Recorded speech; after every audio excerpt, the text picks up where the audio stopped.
নমস্কার, আশা করি আপনারা সবাই ভালো আছেন। এসএস জয়গুরু ব্লগে আপনাদের অনেক অনেক স্বাগত। আপনাদের সবাইকে আজকে বড়দিনের শুভেচ্ছা রইল। আমার এই ব্লগটা আমি 2 দিনের শেয়ার করব আপনাদের সামনে, কারণ আমার মোবাইলটা খারাপ ছিল। কিছু ভিডিও করার পরে মোবাইলটা খারাপ হয়ে যায়। যাই হোক, ঠিক হয়ে যাওয়ার পরে কালকের আর আজকের ব্লগ আপনাদের কাছে শেয়ার করব। প্রথমে যে ব্লগটি দেখাবো সেটা গতকালকে, কারণ আমি ছিলাম আমার বাবার বাড়িতে। শুরুটা সকাল হয়েছে, আমাদের সকাল 8টায় ঘুম থেকে উঠেছিলাম। তারপরে এই যে চাটা খাওয়া হয়েছিল আর কি। তারপরে জল খাওয়ার, রুটি হচ্ছে, সবজি হচ্ছে। তো রুটিটা আমি ভেজে দিচ্ছিলাম, বসে থাকতে ভালো লাগে না, তাই আমি ভেজে দিচ্ছিলাম। গরম জল দিয়ে মাখা রুটি নরম তুলতুলে, পাউরুটির মতো তুলতুলে হয়ে আছে। তো রুটি তরকারি হয়ে গেছে ভাজা, আমরা জল খাবার খাচ্ছি। এদিকে মিঠি আবার মোবাইল দেখছে, ওকে খেতে ডাকছি তো মোবাইল দেখায় শেষ হয় না। ওর এক প্রবলেম, কোথাও যদি যাই ওকে ডেকে ডেকে খাওয়াতে হয়, খাওয়ার কোনো চার্ট থাকে না। আর বলবে যে আমাকে ভালো লাগে না করে যাবে, গুনগুন করে যাবে, আর মোবাইল দেখবে, আর খাওয়ার সময় ওকে ডাকতে হবে। তো আমি ওকে টিফিন খাইয়ে দিচ্ছি, আমিও খাচ্ছি। তো জল খাওয়ার পরে আমি বাড়ি বেরিয়ে যাওয়ার জন্য মনে মনে তৈরি হচ্ছিলাম আর কি। তো আমার সেজো কাকি আমাকে ডেকে গেল, বলছে যে বাড়ি যাবি না আজকে আমার কাছে খাওয়া দাওয়া করবি দুপুরবেলা। বাবার বাড়ি গেলে সবাই আমাকে ডাকে, সবাই ভালোবাসে আমাকে। যে সেজো কাকার মৃত্যু হয়েছে ওই কাকি আমাকে নিমন্ত্রণ করে গেল। দুপুরে খাওয়া দাওয়া এই যে করতে এসেছি, সবাই খেতে বসেছি, সবাই বাচ্চা পাটিও বসেছে, সবার সাথে আমিও বসে গেছি। বাড়ি আসবো বলে একটু তাড়াতাড়ি করছিলাম। এটা আমার সেজো কাকার বাড়ি, যে সেজো কাকার মৃত্যুবার্ষিকী হলো সেই সেজো কাকার বাড়ি এটা। খাওয়া দাওয়াটা বড় কথা নয়, সবাই যে ভালোবেসে ডাকে এটাই আমার কাছে অনেক পাওনা। মা নেই, বাবা নেই, সবাই যে আমাকে ভালোবাসে, সবাই আদর করে, সবার আমি ব্যবহারে বুঝতে পারি, এটাই আমার কাছে অনেক বড় পাওনা। তো যাই হোক, আমি খাওয়া দাওয়া করে বিকেলবেলা আবারও বাড়ি আসার জন্য ড্রেস পরে নিয়েছিলাম সবাই মিলে। তো আবারও আমার সেজো কাকি গিয়ে বললো যে আজকে রাত্রে যেতে পাবি না, আজকে থাক, আমরা রাত্রে সবাই মিলে থাকবো, ডালপুরি করবো, মজা করবো। তো যাই হোক, তাদের কথা ফেলতে পারলাম না আমি। তো রাত্রে আবার এই যে ডিনার এসেছি, সঙ্গে দিয়েছে ডালপুরি, মাংস। আবার আমাকে রাত্রে ডাকতে গিয়েছিল আমার দাদার বাড়ি আমাকে ডিনারের জন্য। তো এসেছি, গরম গরম ভাজছে আর আমাদের খেতে দিচ্ছে। আমার কাকি বললো গরম গরম ভাজবো আর তোরা খাবি, বস। এসেছি আবার ডিনারের জন্যই। তো কালকের দিন তো পুরো দিনটাই আমার সেজো কাকার বাড়িতেই কাটলো। সকাল হয়েছে, সকালবেলা ঘুম থেকে উঠেছি, উঠে চা খেয়ে আর কারো কথা শুনিনি, চলে এসেছি আমাদের সংসারে। আবার দেশে যতগুলো জামা কাপড় হয়, কোথাও গেলে একদিনের জন্যই হোক বা 10 দিনের জন্যই হোক, সেই যে কদিনের জন্য হোক না কেন, জামা কাপড় তো হয়, সেগুলো এসে আবার কাচাকুচি করতেও হয়। আর শীতের দিনে তো আবার অনেকটাই জামা কাপড় হয়। তো এসেই ঘর ঝাড় দিয়ে যতগুলো জামা কাপড় হয় সেগুলো নিয়ে কলতলায় চলে এসেছি কাচবো বলে। তো অতগুলো জামা কাপড় ভিজিয়ে সার্ফে ভিজিয়ে কাচাকুচি করলাম, স্নান করলাম, দিয়ে তারপরে ছাদে মেলতে এসেছি। আসার সময় প্রচণ্ড গরম লেগে গিয়েছিলো, স্নান করার পরে বেশ একটু ভালোও লাগছিলো, ছাদে এসে আরোই ভালো লাগছে, ঠান্ডা গরম। তো যাই হোক, এইগুলো যতগুলো জামা কাপড় কেচেছি সেগুলো ছাদে মেলে দেবো। অনেকটাই হয়েছে, অনেকগুলোই, সবটাই যা ছিল সবটাই কেচে নিলাম। ভেবেছিলাম অল্প অল্প করেই কাচবো, কিন্তু আবার ভেবে দেখলাম না, একসঙ্গেই কেচেই নিই। আবার যদি থেকেও যায় জামা কাপড় কাচতে, তো মাথায় চিন্তা থাকি, এই কি কোনো কাজ থাকলে আমি চুপ করে আর বসে থাকতে পারি না, মানে টেনশন লেগেই থাকে কখন শেষ হবে আমার। তো যাই হোক, আমার রান্না আবার করতে হবে। তো সবটা কাচাকুচি হয়ে গেল, এরপরে রান্নায় যাব। নিচে সবজি কাটাকুটি হয়েছে, আমাকে কেটে দিয়েছে, সবজি কাটাকুটি হয়ে গেছে। তো এগুলো জামা কাপড় মেলেই নিচে আবার রান্না করব। বাবার বাড়ি থেকে ঘরে ঢুকেছি 9টার সময় আবার জল আসে আমাদের, তো অনেকটাই দেরি হলো। তো আজকে এক তরকারি রান্না করব, দেরি তো হয়ে গেছে, ওদের আবার খিদেও পেয়ে যাবে। খিদে অবশ্য লেগে নেই, কালকে সারাদিন রাত্রে যা খেয়েছি পেট মনে হচ্ছে এখনও ভরে আছে। যাই হোক, হালকা পাতলা রান্না তো করতেই হবে খাবি বলে। সাথে প্রচণ্ড ঘুম পাচ্ছে, রান্না করে খাওয়া দাওয়া করেই একটু ছাদে যাব ঘুমোতে, নিচে তো ঠান্ডা লাগছে সেই জন্য। ঘরের অবস্থা খুব খারাপ হয়ে আছে, এসে তো যা কাঁচা কুচি ছিল করলাম, এসে রান্না বসালাম। এখন বাজে 11:35।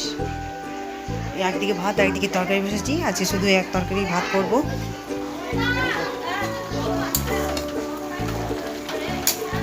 এক তরকারি ভাতই হবে আজকে। এদিকে ভাত বসেছে,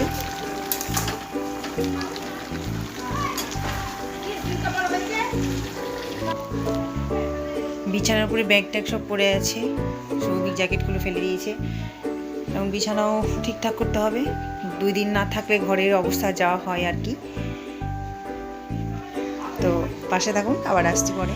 রান্না কমপ্লিট হয়ে গেল, ঘর মোছাও হয়ে গেল, গ্যাস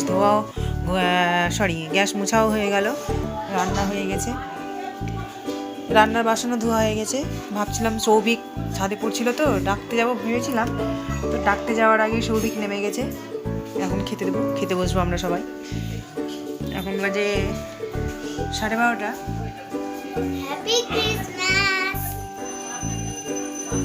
হ্যাপি ক্রিসমাস, এতক্ষণে মনে পড়লো। পাশে থাকুন, আবার আসছি। খেয়ে দিয়ে ছাদে এলাম, ঘরের মধ্যে খুব ঠান্ডা লাগছিল, খুবই ঠান্ডা লাগছিল। রান্না করে আমি সৌভিকে ডাকতে আসবো ভেবেছিলাম, সৌভিক তো নিচে চলেই গেছিলো। তো খাওয়া দাওয়া করে একবারে সেরে এলাম, ছাদে একটু ঘুমাবো ভেবেই আসলাম, দেখি ঘুমাই কিনা। যে জামা কাপড়গুলো শুকিয়ে গেছে সেগুলো তুলে নিলাম, আর যেগুলো একটু ভিজে ভিজে আছে সেগুলো উল্টিয়ে দিলাম। তো আপনাদের দেখাচ্ছি, দেখুন।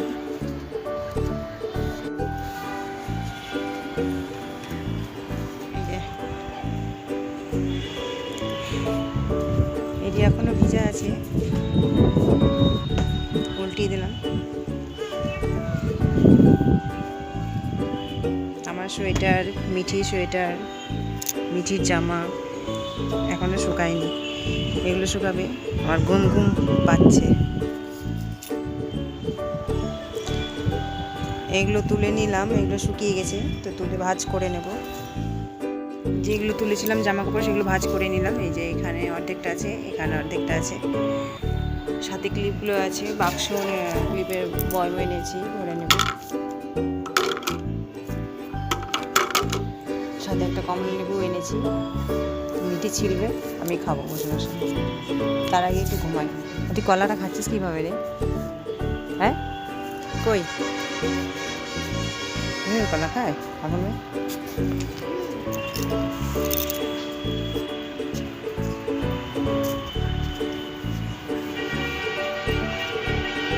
ওর কাণ্ড কারখানায় এইরকম।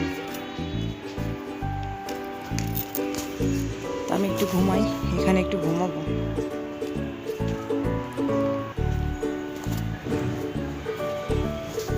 আয়, তুই কী করবি? ঘুমাবি? তুই ঘুমাবি? কলাটা খাচ্ছিস, খা। কীভাবে খাচ্ছিস? এখন বাজে 3:30 না রে, 3:26। এখন 3:26 বাজে।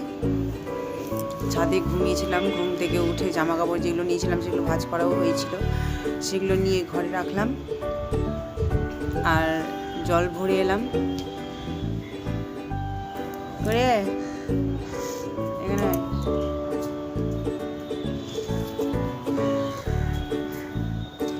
নিচে যে টিভি দেখতে লেগে গেছিলো, ছাদে আসতে চাইছিল না, জোর করে ছাদে আনলাম। কই তুই? শোন, কোথায় যাবি না?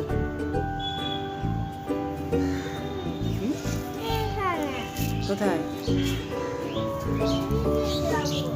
আবারও ছাদে এলাম, ছাদে আবার কিছুক্ষণ বসবো, তারপরে নিচে যাবো। এই তো কাজ, সারাদিনের রুটিন থেকে বাকি জামা কাপড়গুলো তুলে নিয়ে আসলাম, ভাঁজ করলাম। আমার সোয়েটার, সৌভিকের প্যান্ট, মিঠির জামা, মিঠির জ্যাকেট। এদিকে কমলা লেবুগুলো ফ্রিজের মধ্যে ছিল, ঠান্ডা হয়েছিল, বাইরে বের করে রেখেছিলাম, কলাটাও বের করে রেখেছিলাম। তো ঠান্ডাটা কাটুক না তো আবার ঠান্ডা লেগে যাবে, এমনিতেই ঠান্ডা লেগে গেল আমাদের, আমার সৌভিকের সর্দি হয়ে গেল। তো যাই হোক, এগুলো সব শোকেসে আলমারিতে ভরে দেবো, আমার ওই চুড়িদারটা সেলাই করতে দেবো।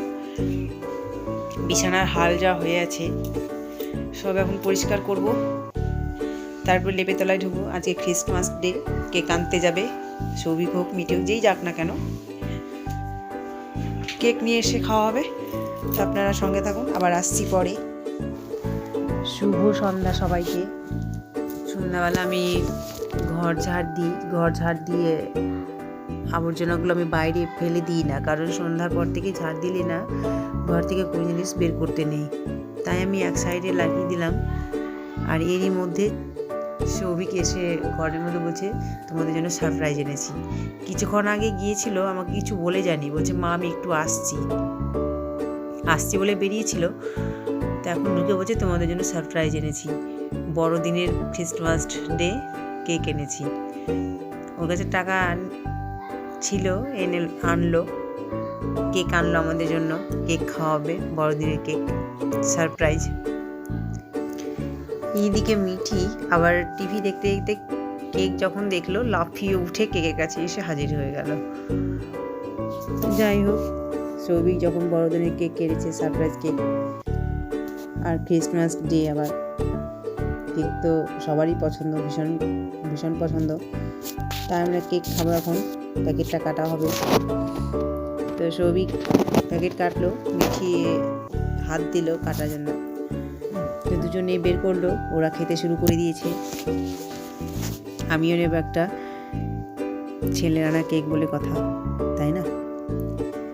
তো যাই হোক, কেক খেয়ে নেব। কেক খাওয়ার পরে সৌভিকের টিচার, আর্টস টিচার আছে, তার বাবা মারা গেছে, আমরা ছিলাম না, তো যেতে পারিনি সৌভিক।